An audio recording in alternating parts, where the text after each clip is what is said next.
กันผูก3,000ก่อนจบหมอปลายพอก้าวเข้ามหาลัยน้องและอายยันห้องเดียวกันสายอักษ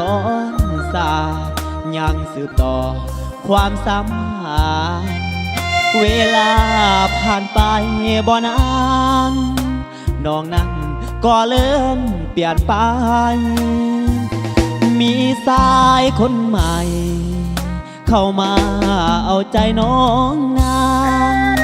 เขานั้นมีดีทุกอย่างเอาเงินอ้างมาซื้ออ้อยใจบ่าวเศรษฐศาสตร์คนหล่อมั่งมีเงินหลายบ่าวอักษรคนจนคืออายแผ่พายพร้อมกับน้ำตามือจับปากกาน้ำตาไหลลงใส่เจียพ่อปานว่าคนเป็นเพียบาเสียใจแห้งแค่นาเลี้ยงหมูท่าเจ็กบูหานเก่าขานกันมา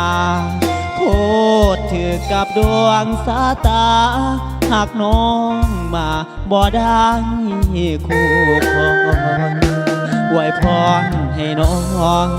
สุขสมปองเด้อลาคำแพง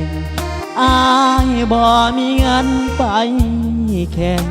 ญาติแยงน้องมาจากเขาวันได้เข้าทิมขึ้นมาหาอายน้องยาวบ่าวอักษรคนนี้สิเอาล้างกินข้าวด้วยใจหากเกีย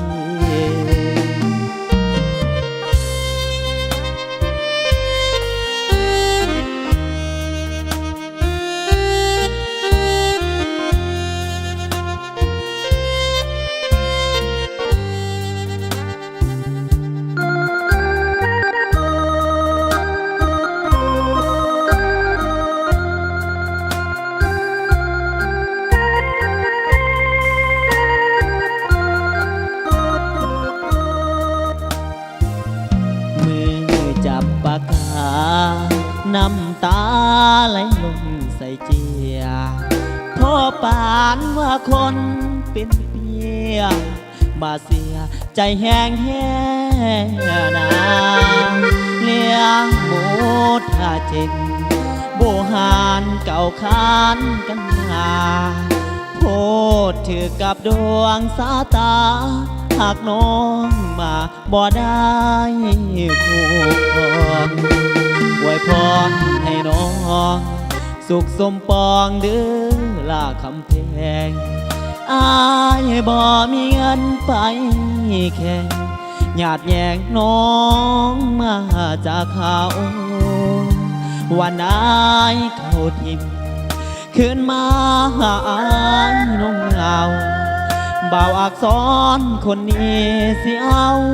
ล้างกินข้าวด้วยใจหากเกีย